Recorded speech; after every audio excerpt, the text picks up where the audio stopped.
Prof, so let me ask you, just before we came here for this interview, somebody asked me that Kwame Nkrumah, why is he hated by certain people? Because he couldn't understand that a man who so selflessly served his people and worked for the benefit of Ghana and Africa has, should I say, people who see no good about him. So why was Osagyefo hated then? And why does this, even today there are people who still try to denigrate him. Why is that the case? You see, well, let's look at Ghana's political history, the political history. We had a group that got, who had gone out and studied much earlier on. We were a British colony, had gone to Britain, had gone to Oxford, had come back. They were leaders in the community. They had become members of a legislative assembly. They were pushing for some element of control of our resources. I don't use the word independence. They were not pushing for independence, for some element of control, so that as the legislative assembly and as indigenes, that they will be in control of some of the resources during the colonial time. That was what was happening. And then, as we all know, there was the merchants, the colonial merchants and their subjugates, who were the Indians who had been brought in, as compradors in between the British and the Africans, all right? And these were the people who were making money. And they started making even the lives of businessmen like Pa Grants hell. So initially, the coming together of what then became UGCC was to ward off that impact on Ghanaian businessmen. So it was not, initially, the motive was not political. But having come together, they felt they could use that into a political movement. And since all of them were full-time lawyers, with the exception of William Ofurata, all right, let's go bring somebody who Akwanje identified.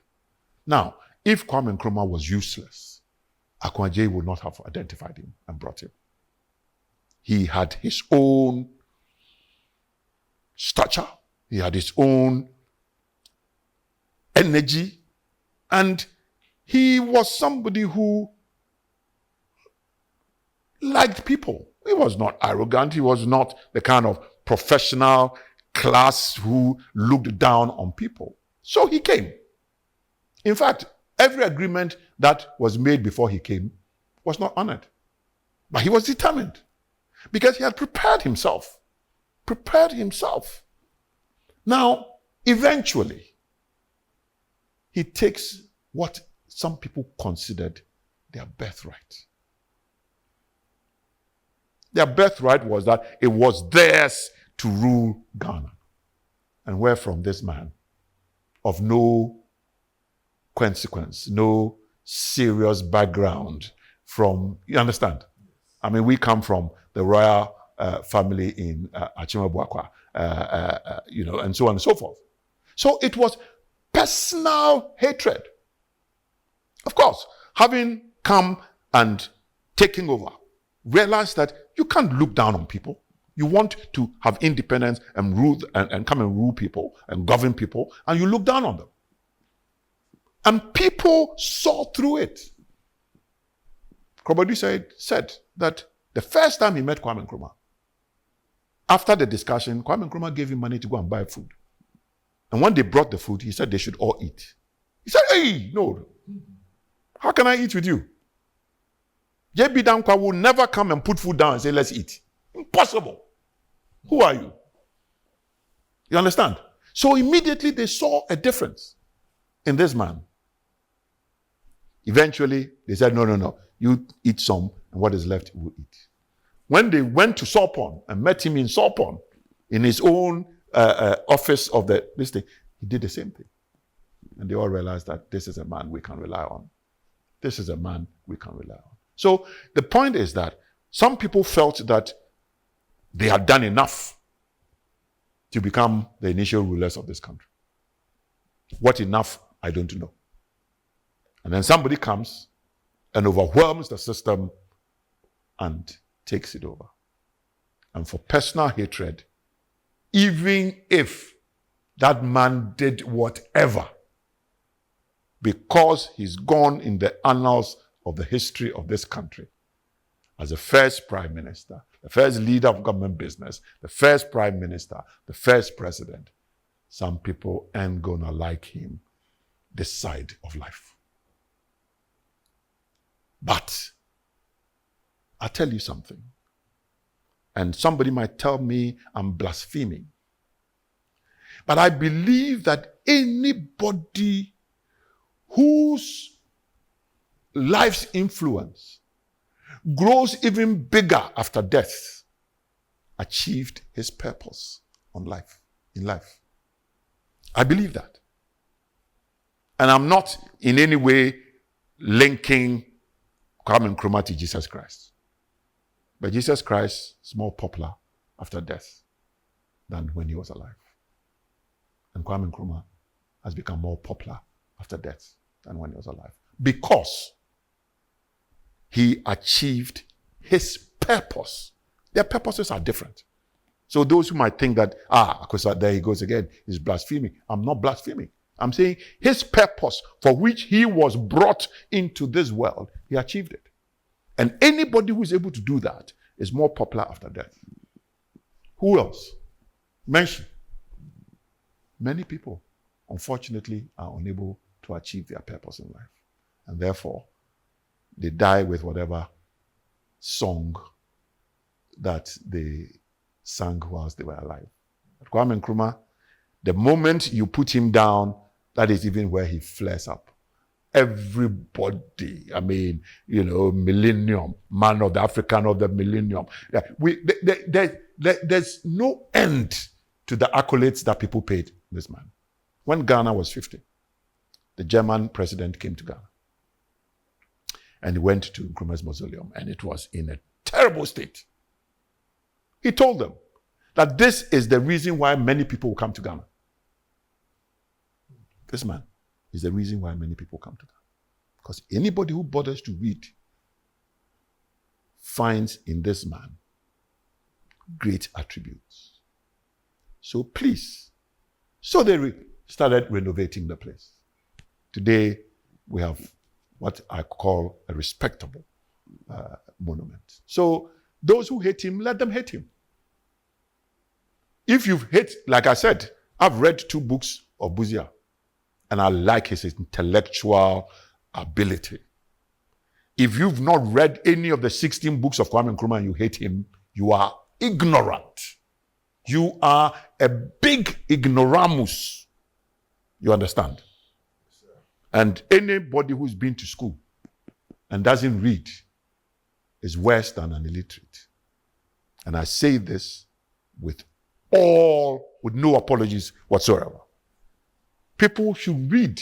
That is why I say, even in politics, you play in your enemy camp. And you have not even read one of Kwame Nkrumah's book. Dark Days in Ghana. Africa Must Unite. Africa Must Unite, is it political?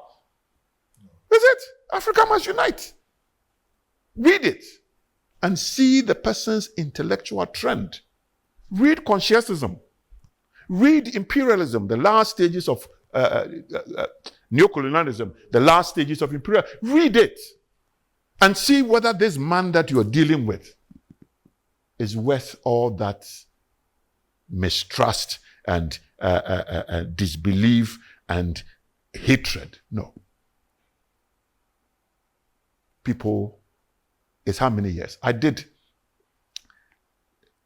the Academy's J.B. Danquah Memorial Lecture. It's a 3-day J.B. Danquah Memorial Lecture. As usual, when I wanted to do it, there are a lot of people in the academy who didn't want me to do it because somehow they thought that this is a die-in-the-wool Nkrumah is going to stand on a J.B. Danquah platform. My topic was Ghana's polarized political terrain. And I said that the time has come those people have done their best for this country. Disagree with them or agree with them. But now is the time to use the best from all sides to come together and grow a disciplined, sustainable, developed country based on our cultural traditions. At the end of the day, those who liked it. Those who didn't like it, I didn't give a damn about them. But as far as I'm concerned, this is where this country should go. The polarization is too much. It's too much. And it's love of party and not love for country. And we cannot develop and progress and bequeath to the next generation a better, kinder, and generous country if we do that. Indeed, Prof. Prof, so let me ask you one more question about the Osajifo. The more I've researched about him, one unique thing I've found is how his contemporaries, his fellow leaders, like you take Sekou Toure, you take Amilcar Cabral, and many others, Gamal Abdel Nasser. I mean, even his colleagues in Ghana, like Kojo Botsio and K. Egbedema, you find that even though they were basically his mates, they had a certain level of reverence for him, almost as if they put him on a higher pedestal, you know. And I wonder why. Because it appears for the ordinary people of Africa, Osajifo was special. But even amongst his own contemporaries, they also saw him as special. You know, I mean, take Sekou Toure agreeing or deciding to make him a co-president of his country, which was unprecedented, and it still remains unprecedented. So, Prof, why do you think that the man, I mean, even his contemporaries had such high regard for him? Why do you think that was the case? It was his intellectual might. He prepared himself. He read voraciously. His late son, Professor Francis Nkrumah, Emeritus Professor Francis Nkrumah, said that when he came back from Berlin, he did medicine in Berlin, and when he came back, he used to play tennis with his father every morning. All right? His father would give him a book, and by the next morning, his father would want to sit him down and discuss the book. Meanwhile, he got the book the day before, he's read it, he's giving it to him. And he did that for even the young men that he worked with, R.S. Amagashi, J.H. Frimpong Ansan, J.H. Mensah, and K.B. Asante. He went through that vigor with all of them. His intellectual capacity amazed everybody. And if you're a genuine person, you appreciate somebody's intellectual might and intellectual capacity. And all those people who looked at Nkrumah with awe were genuine people. Those who are not genuine do not care a hoot about your intellectual capacity, because they will not even aspire to gain that intellectual capacity. You understand? Yes. So it is a person, genuine human beings appreciating somebody, looking at somebody in awe and saying, my word, what a man. What a man. And every sphere of endeavor, the man could hold his own. That was the length and breadth and depth of that man's intellectual power. And you couldn't help if you were a genuine person. And I use that phraseology. If you were a genuine person, you couldn't help but appreciate him. Look, as in the UK, when Ghana Forum, the late Viscount Tony Benn, Wedgwood, yes, Anthony Wedgwood Benn, came to talk to us. And this guy had been a minister in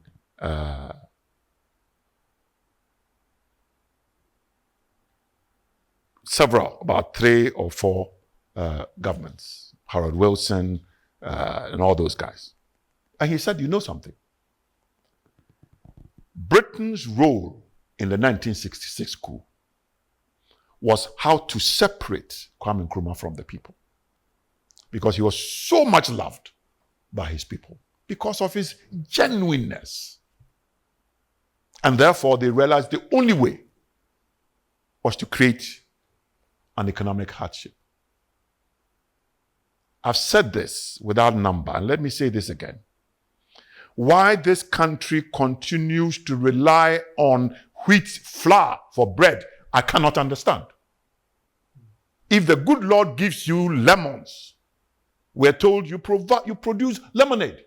You don't produce apple juice. We've got cassava, we've got yam, we've got plantain, we can make flour, we've got millet, we've got maize, we've got all that. Why will this country not produce flour from what we produce as a basic food item? So the British decided that they would not allow wheat flour to come to Ghana. No milk, we don't produce milk. Even to today, we don't produce milk in this country. We don't produce milk in this country. Why?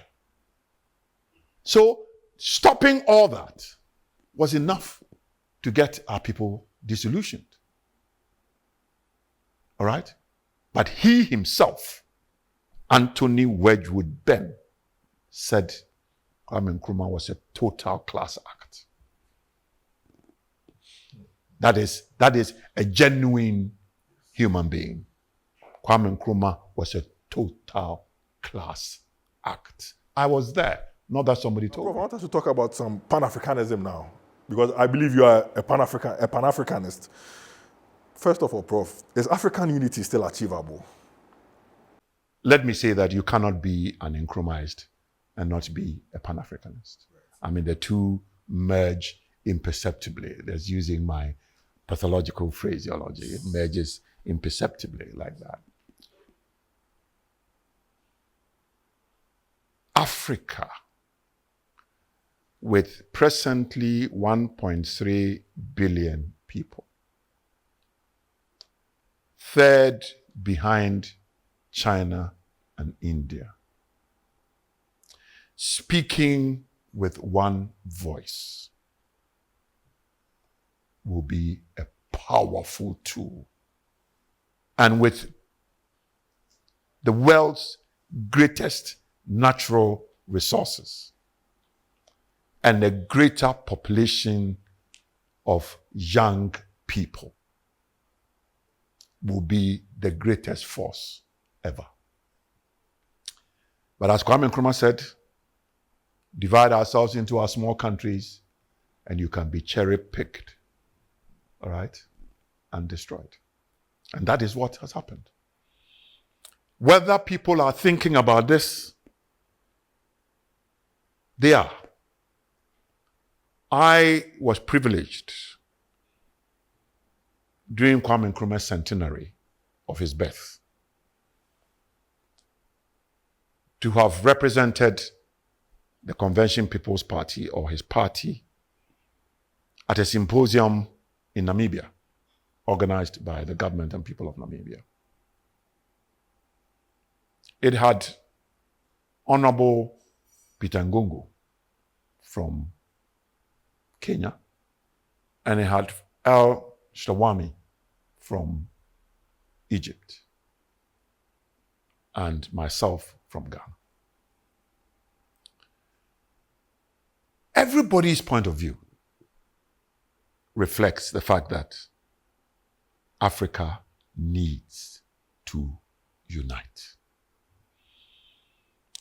But you see, who wants that powerful Africa with one voice, with all the natural resources, with all the young men and women, creativity, intellectual might? Nobody wants it. The Western world that begat all that don't want it.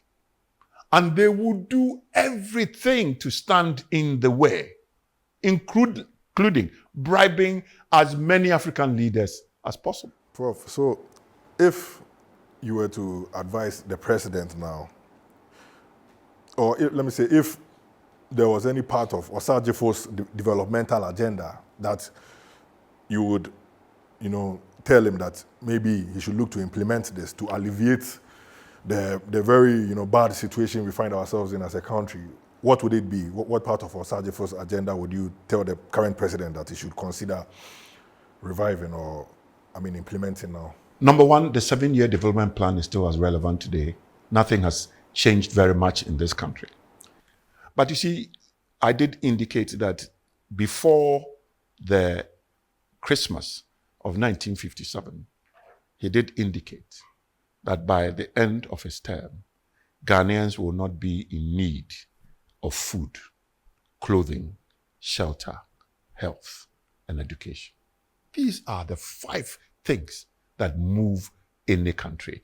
To each, you can add food, you can add agribusiness, all right? You create jobs for people. Education is the major route to any human being's development, all right?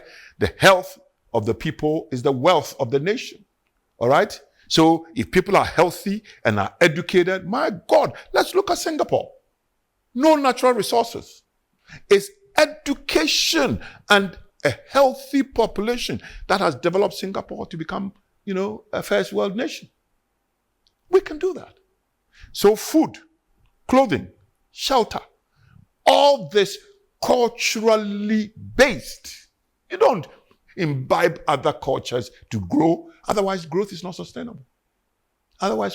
Why in this country, for heaven's sake, do we build with cement blocks? We have got tons of clay. Why are we not, firing bricks so that our rooms will be cooler, so that we can dispense with air conditions and so on and so forth? Our development is not sustainable because it is not culturally based.